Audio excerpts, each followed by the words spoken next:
नमस्कार आदाब दोस्तों, चलिए आज है 24 जून, शाम देश की ताजा बड़ी खबरें आपके लिए लेकर हाजिर हैं। चलिए दोस्तों, सबसे पहले डालते हैं सिर के ऊपर।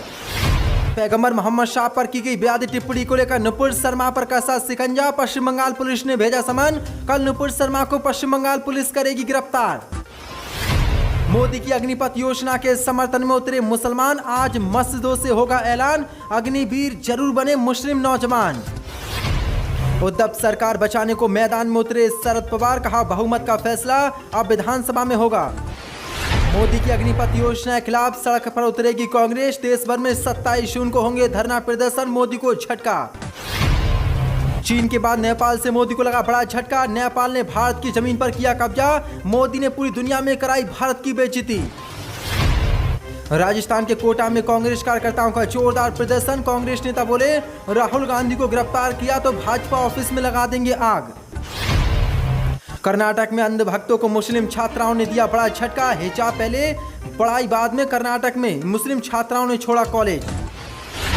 बीजेपी के मंत्री का बड़ा बयान, कहा 2024 में सत्ता में लौटे पीएम मोदी तो देश में बन जाएंगे 50 राज्य और 4 टुकड़ों में बटेगा यूपी। तो दोस्तों, सभी खबरों को एक एक विस्तार से आपको बताने वाले हैं, वीडियो को दिल से लाइक कर चैनल को सब्सक्राइब जरूर कर लें। इसी के सबसे पहली बड़ी खबर, पैगंबर मोहम्मद शाह पर की गई बेयादी टिप्पणी को लेकर नुपुर शर्मा पर कसा शिकंजा, पश्चिम बंगाल पुलिस ने भेजा समन, अब नुपुर शर्मा होगी गिरफ्तार। 64 पदें। हजरत पैगंबर मोहम्मद शाह के खिलाफ विवादित टिप्पणी करने के मामले में कोलकाता पुलिस ने भाजपा की प्रवक्ता नुपुर शर्मा को समन भेजा है। कोलकाता पुलिस ने इससे पहले भी नुपुर शर्मा को समन भेजा था, जिस पर नुपुर शर्मा ने जान को खतरा बताते हुए पेशी से राहत मांगी थी, लेकिन एक बार फिर से आज कोलकाता पुलिस ने समन भेजकर उन्हें 25 जून यानी कि कल पेश होने को कहा है। दरअसल आपको बता दें, 20 जून को पश्चिम बंगाल विधानसभा में नुपुर शर्मा के बयान के खिलाफ निंदा प्रस्ताव पारित किया गया था और पश्चिम बंगाल की सीएम ममता बनर्जी ने नुपुर शर्मा की गिरफ्तारी की मांग की थी। वहीं आपको बता दें, नुपुर शर्मा के खिलाफ पश्चिम बंगाल, महाराष्ट्र के अलावा कुछ अन्य राज्यों में भी केस दर्ज किया गया था। पिछले दिनों मुंबई पुलिस की एक टीम नुपुर शर्मा को गिरफ्तार करने के लिए दिल्ली पहुंची थी, लेकिन नुपुर शर्मा दिल्ली में नहीं मिली, जिसके बाद महाराष्ट्र पुलिस वापस लौट गई। लेकिन आज बड़ी खबर निकल के शनि पश्चिम बंगाल पुलिस ने एक बार फिर से नुपुर शर्मा को समन भेजा है और कल पेश होने के लिए कहा है। अगर कल नुपुर शर्मा पश्चिम बंगाल पुलिस के सामने पेश होती हैं तो नुपुर शर्मा को गिरफ्तार कर जेल में डाला जाएगा। जो बड़ी अपडेट है और बड़ी खबर है इस समय की। इसी के साथ बड़ी खबर, मोदी की अग्निपथ योजना के समर्थन में उतरे मुसलमान, आज मस्जिदों से होगा ऐलान, अग्निवीर जरूर बने मुस्लिम नौजवान। 64 पदें। उत्तर प्रदेश के कानपुर में जुमे की नमाज के बाद आज अग्निपथ योजना को लेकर बड़ी पहल आरंभ की जाएगी।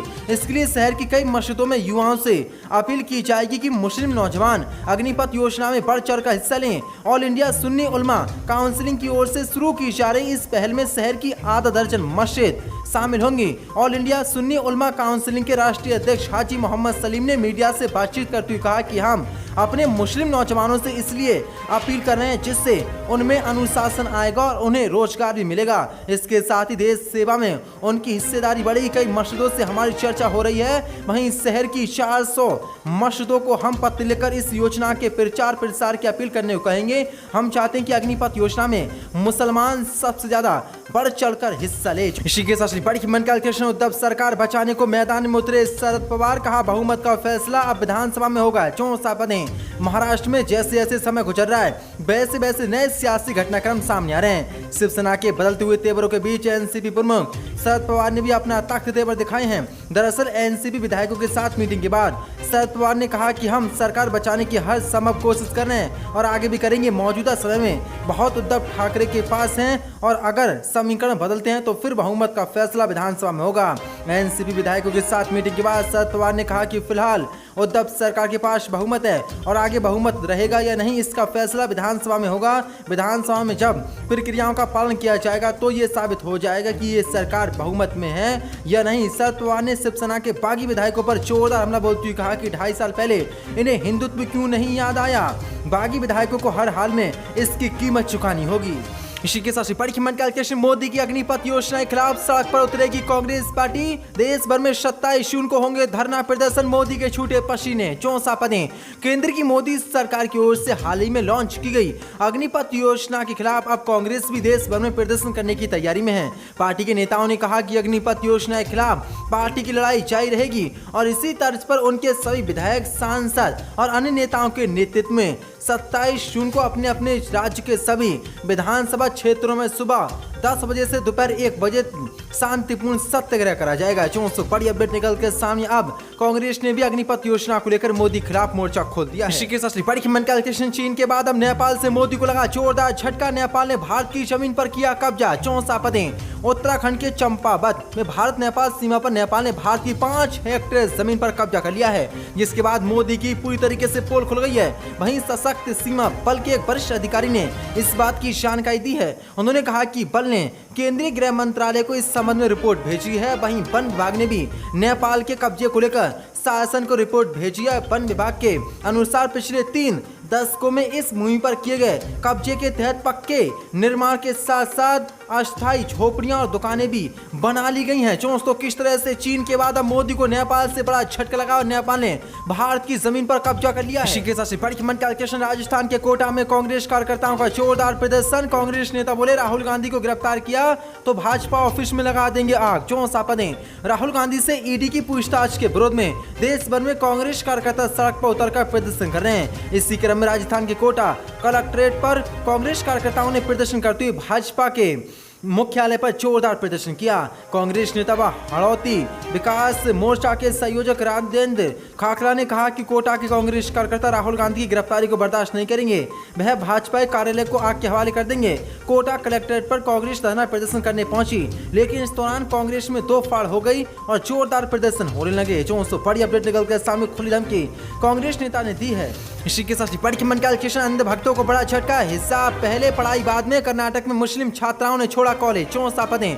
कर्नाटक के मंगलुरु में यूनिवर्सिटी कॉलेज में हिजाब पर प्रतिबंध का विरोध करने वाली मुस्लिम छात्राओं ने परिसर को छोड़ने का निर्णय लिया है। हिजाब पर रोक का विरोध करने वाली 2 मुस्लिम छात्राओं ने दूसरे कॉलेज में एडमिशन लेने के लिए कॉलेज से नॉन ऑब्जेक्शन सर्टिफिकेट ले लिया है, जबकि एक को ट्रांसफर सर्टिफिकेट जारी किया गया है। कॉलेज की प्रिंसिपल अनुसूर्य राय ने कहा कि एक अन्य लड़की जो प्रेस वार्ता में शामिल हुई थी उसने कॉलेज के अधिकारियों से माफी के लिए पत्र लिखा है और ऑनलाइन कक्षाओं में हिस्सा भी ले रही है। राय ने कहा कि केरल के रहने वाले एक MSc मुस्लिम छात्र ने भी खराब स्वास्थ्य का हवाला देते हुए ट्रांसफर सर्टिफिकेट लिया है। मंगलुरु यूनिवर्सिटी के VCB ऐसे यदाप्रति ने ऐलान किया था कि यदि मुस्लिम छात्राएं यूनिवर्सिटी फॉर्म के नियमों का पालन करने के तैयार नहीं हैं और अन्य कॉलेज में दाखिला लेना चाहती हैं तो कोई रोक नहीं है, उनके लिए विशेष प्रबंध किए जाएंगे।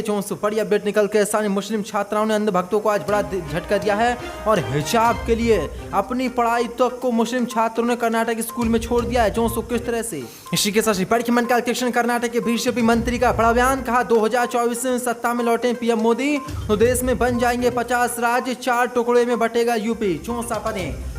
कर्नाटक के कैबिनेट मंत्री उमेश कट्टी ने यह कहकर विवाद खड़ा कर दिया कि 2024 के लोकसभा चुनाव के बाद एक बार फिर नरेंद्र मोदी की सत्ता में आने के बाद महाराष्ट्र और कर्नाटक 2 हिस्सों में बंट जाएगा, जबकि यूपी के 4 हिस्से किए जाएंगे। उन्होंने दावा करते हुए कहा कि देश में कुल 50 राज्य बनाने के लिए चर्चा चल रही है। कर्नाटक सरकार में खाद्य एवं नगरीय आपूर्ति मंत्रालय संभाल रहे उमेश कट्टी ने कहा कि ये सच है कि उत्तर प्रदेश वे उत्तर कन्नड़ को एक अलग राज्य बनाना चाहते थे। उन्होंने आगे कहा कि एक बार जब PM मोदी 2024 के लोकसभा चुनाव जीतकर सत्ता में आएंगे तो कर्नाटक और महाराष्ट्र में 2 हिस्से विभाजित किए जाएंगे, जबकि उत्तर प्रदेश के 4 भागों में बांट दिया जाएगा। कर्नाटक कैबिनेट मंत्री ने आगे कहा कि ये हमारी पार्टी का स्टैंड नहीं है, मगर इस बार आज से ऐसा होना चाहिए। आइए हम सब एकजुट हों और ऐसा करें। आगामी 2024 के लोकसभा चुनावों के बाद PM मोदी सत्ता में लौट आएंगे। महाराष्ट्र को 2 भागों में विभाजित किया जाएगा, कर्नाटक को भी 2 हिस्सों में बांटा जाएगा और उत्तर प्रदेश को 4 हिस्सों में विभाजित किया जाएगा। कुल 50 राज्य बनाने के लिए चर्चा चल रही है, जिसमें उत्तर कन्नड़ को एक अलग राज्य बनाना चाहिए। 400 बड़ी अपडेट निकल कर सामने बड़ा बयान आज इसने दिया, जिसके बाद हलचल पूरे देश में मच गई है। इसी के साथ बड़ी कैलकुलेशन। असम में बाढ़ से कोराम 7 और लोगों की मौत, आंकड़ा पहुंचा 108। भाजपा सरकार रही मूर्ख दर्शक। 64 पदें। असम में बाढ़ की स्थिति गुरुवार को भी गंभीर बनी रही तथा 7 और लोगों की मौत हो जाने से इस आपदा में अब तक कुल 108 लोगों की जान जा चुकी है। मुख्यमंत्री हेमंत बिस्वा शर्मा ने बाढ़ से बुरी तरह प्रभावित सिलचर शहर का हवाई सर्वेक्षण किया। असम राज्य आपदा प्रबंधन के बुलेटिन के अनुसार बाढ़ प्रभावित लोगों की संख्या घटी है। बाढ़ से 30 जिलों के 3-4 लाख लोग प्रभावित हुए हैं, जबकि बुधवार को 32 जिलों में बाढ़ प्रभावित लोगों की संख्या 54.5 लाख लगाई गई थी।